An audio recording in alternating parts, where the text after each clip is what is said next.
You ever have one of those mornings where you wake up, pour your coffee, and the universe just hands you the kind of comedy that not even late-night TV could dream up? Yeah, well, at exactly 7:12 a.m., my doorbell camera caught our HOA president, Tamsin Crowley, in yoga pants and a bicycle helmet, trying to scale my 6-foot privacy fence with a step ladder that still had property of Birch Ridge tennis courts stamped on the side. She got halfway up before my hedge decided to teach her a lesson. I swear the sound was like Velcro, and a wood chipper had a baby branches snapping, fabric ripping Tamsin dangling, and right on cue, my sprinkler timer kicked in and soaked her from head to toe. I couldn't have planned it better if I tried.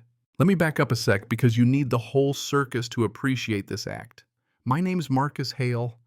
I'm the sort of neighbor who likes peace and quiet. I live on the corner of Birch Ridge Preserve, one of those places where every mailbox has its own gossip, and people wave with the kind of energy that says, "I know how many Amazon packages you got last week. My weekends, they're sacred." You'll find me in my hammock with a paperback tending to a compost bin that, for the record, does not smell like a haunted sock, and nodding at my neighbors just enough to keep the peace. Now my backyard is my pride and joy. I built a koi pond by hand. There's a cedar pergola where I drink my morning coffee, and most importantly, a thick hedge of hawthorn and blackberry that keeps the raccoons and the nosy firmly on their side of the fence. That's where Tamsin comes in. Our HOA president. She's got the kind of voice that could cut glass, and she straps her clipboard on her hip like she's deputized by the state of Texas. One morning I find a notice in my mailbox, all cheerful fonts and clip art, randomized backyard compliance inspections scheduled for Tuesday, 7 a.m. Please ensure entry is available. I had to laugh. Random. Sure, Tamsin. I sent her back a polite little email. No thanks. I decline. Apparently Tamsin translated that to why not try breaking and entering. That's when it started. I'm talking about a parade of petty that would make airport TSA seem laid back. First, I get a violation notice for my koi pond. Supposedly it might attract geese. We've never even had a goose in Birch Ridge. Next, my compost bin is cited for having an expressive hue, my personal favorite. She wrote me up for unapproved wind chime tonality. Not even kidding. She said my wind chimes clashed with the neighborhood's acoustic palette. I didn't even know we had an acoustic palette. It only escalated from there. She started hanging around my side gate with a measuring tape, eyeing my pergola like she was sizing up a rival for a duel at high noon. In her next note, she used the phrase height hubris, and then she slipped a paper through my slot. Backyard inspection is non-optional per subclause 8C. I looked it up. Subclause 8C was a photocopy of a blog post. It wasn't even in our bylaws. So I took matters into my own hands. I put up a privacy screen, totally approved by the Architectural Review Committee. I posted a clear no trespassing, do not enter sign on my gate, right where you couldn't miss it. All within my rights, all by the book. Did that stop Tamsin? Please. She created something called the Green Team. Membership Tamsin, a sun visor, and a mason jar. Their mission: inspect water features for mosquito extremism. I kid you not. Inspection day comes. I'd already declined entry by email, by certified mail, and by sticky note. But Tamsin, she showed up anyway at dawn with that purloined tennis court ladder and a GoPro body cam like she was about to raid a drug den. From inside my kitchen, I could hear her narrating, "Subject has failed to comply with inspection protocols. I am initiating lawful inspection." All that was missing was the theme music. The no trespassing sign ignored. She set up the ladder, started climbing, and that's when Mother Nature delivered a masterclass in boundary enforcement. My hawthorn branches hooked her shirt like fishing lures. Blackberry canes went after her ankles. A bougainvillea vine found the one spot evolution forgot to toughen up. She yelped loud enough to wake half the street and slid off the ladder, wedging herself into the hedge like a cat in a Venetian blind. And here's the kicker. She calls 911. Full on, I'm under attack. She told the dispatcher I had planted dangerous vegetation intended to assault HOA officials. Right as she's ranting, my sprinkler timer went off every Tuesday 7:15 on the dot, and she got misted like a rogue ficus. I couldn't have written a better scene. My security cameras caught it all, front yard, side yard, and my little dome cam over the pond, high definition every second.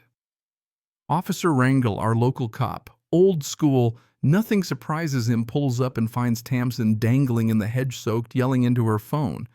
I'm just standing there on the porch, cup of coffee in hand, probably looking like I'd seen it all before. He asks, "Did you invite her?" I let him watch the doorbell footage. There's Tamsin narrating her own break-in, and then boom, her epic hedge fail. I showed Rangel the no trespassing sign, the approved plans, even Tamsin's own email. I will enter your property regardless of your objections. He helped peel her out of my bushes, carefully removing what I can only call a Thorn exploratory committee from her cardigan. Then, get this, he wrote, her up. Criminal trespass. Misuse of emergency services. Her face went from red to white in about 2 seconds. Cue code enforcement right on her heels. She'd called them expecting to catch me with some swampy West Nile breeding ground. Instead, they found a sparkling koi pond, proper filtration, and me holding a receipt for mosquito dunks. They measured my pergola legal by 2 inches. Then they checked her Ladder City property, tennis courts specifically. So now we've got trespass, a stolen ladder, and the world's worst PR move. The HOA treasurer shows up about 20 minutes later, group text from Tamsin saying, emergency HOA response needed. The guy's in flip-flops in a bathrobe, looking like he just realized the cookie jar's full of subpoenas. He sees Tamsin in the back of the squad car picking thorns out of her arms and just drops his head in his hands. That night, the emergency HOA meeting was standing room only. News spread faster than gossip at a church potluck. Tamsin hobbled onto the stage, arms dotted with Band-Aids, still trying to act in charge. She introduced a motion to fine me for aggressive horticulture. The treasurer cleared his throat, walked up, and without a word projected Officer Rangel's report and my camera footage for the whole room. There's Tamsin in 1080p narrating her mission. You could hear someone whisper, "Is she robbing his fence?" Laughter started in the back and rippled forward until even the code enforcement officer had to hide his smile. He got up and explained very calmly what an easement was, how 3-year-old hedges don't count as booby traps, and that no, you can't just invent HOA law from blog posts. Then the HOA attorney stood. You ever see a guy who bills by the sigh? He sighed. A lot that night. He announced that the association's insurance had been frozen pending a full investigation into Tamsin's activities. The whole room went dead quiet. Somebody motioned to remove Tamsin as president.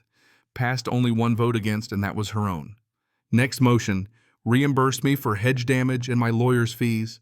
Unanimous. Final motion, no HOA official may use a ladder on private property. Carried with laughter and actual applause. 3 weeks later, Tamsin was in court. She took a plea on criminal trespass and filing a false report. Judge fined her $3,200 about the price of a fancy patio set and gave her 80 hours of community service. Her assignment, trimming invasive thorn brush along county roads under Parks Department supervision. And this is my favorite, she got a 1-year no-contact order that specifically banned her from my fence, my pond, my mailbox, and thanks to my lawyer's flair, any object reasonably calculated to enable vertical ingress. The judge actually said including ladders, step stools, and gymnastic creativity.